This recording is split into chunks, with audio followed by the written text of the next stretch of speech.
Fenomena fast fashion telah menjadi perbincangan dunia, di mana adanya fenomena fast fashion ini menimbulkan dampak yang buruk bagi kelangsungan bumi kita, bahkan hingga mengancam.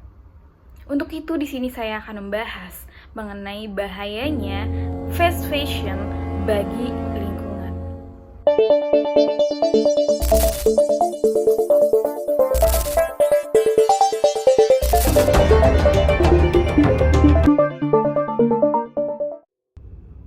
Apa sih fast fashion itu? Fast fashion adalah konsep bisnis industri fashion yang mana memproduksi pakaian dengan jumlah banyak dan cepat demi memenuhi permintaan pasar. Kemunculan fenomena ini mendukung gaya hidup konsumtif manusia. Fokus dari fast fashion sendiri adalah menghasilkan barang sebanyak-banyaknya untuk memenuhi permintaan konsumen yang berubah dengan cepat.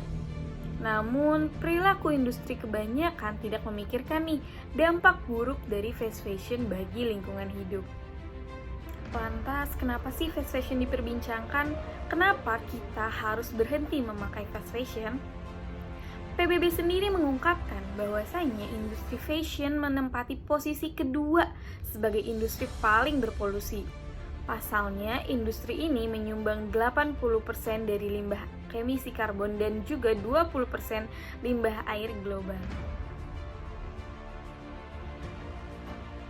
Alasan lainnya mengapa kita harus berhenti menggunakan fast fashion yang pertama ialah bahan tekstil, di mana penggunaan bahan tekstil dalam industri ini menyebabkan pencemaran air terbesar secara global loh. Lalu yang kedua yang pastinya ialah polyester. Nah, polyester sendiri ini adalah kain yang paling banyak digunakan dalam industri fashion. Saat dicuci, bahan tekstil ini melepaskan microfiber yang mana menambah kandungan plastik dalam air. Nah, microfiber sendiri ini sulit terurai secara alami sehingga menjadi ancaman serius bagi kehidupan organisme di perairan. Lalu yang kita tahu ya pastinya adalah limbah air. Industri fashion sendiri menghabiskan sekitar 79 ml air setiap tahunnya.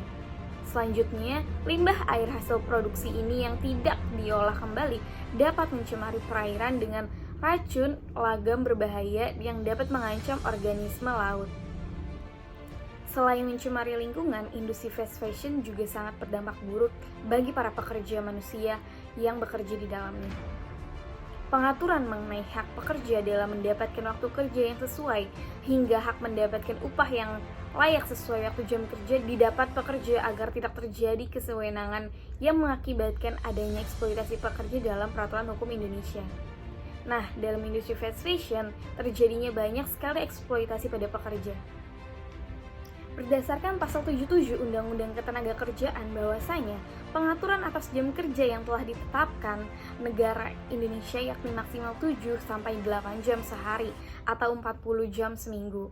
Sedangkan untuk waktu lemburnya hanya diperbolehkan sesuai ketentuan pasal 81 angka 22 ayat 1 Undang-Undang Cipta Kerja, yakni paling lama dengan jangka waktu 4 jam sehari serta seminggu dengan kurun waktu 18 jam. Lantas, langkah apa sih yang dapat kita lakukan sebagai masyarakat biasa? Di sini saya akan memberikan 6 sustainable ways you can fight fast fashion at your home. The first one is shop from sustainable and ethical fashion brands. Lalu yang kedua ialah buy less often and buy high quality. Selanjutnya yang ketiga, donate or sell gently used clothing, atau kalian tuh bisa mendonasikan baju kalian. Selanjutnya, buy or rent second hand clothes, dimana yang seperti kita udah tahu nih teman-teman bahwasanya banyak sekali pre-love atau toko-toko yang telah menjual atau thrifting yang biasanya di pasar. Selanjutnya, host a clothing swap. Lalu yang terakhir ialah repurpose old clothing. Sekian penjabaran saya mengenai dampak dan bahayanya fast fashion bagi lingkungan hidup. Diharapkan kita sebagai generasi muda yang pastinya menginginkan masa depan yang cerah untuk anak cucu kita nanti harus sadar dan aware akan dampak dari fast fashion ini. Sekian dari saya, kurang lebihnya mohon maaf. Wassalamualaikum warahmatullahi wabarakatuh. Say no to fast fashion.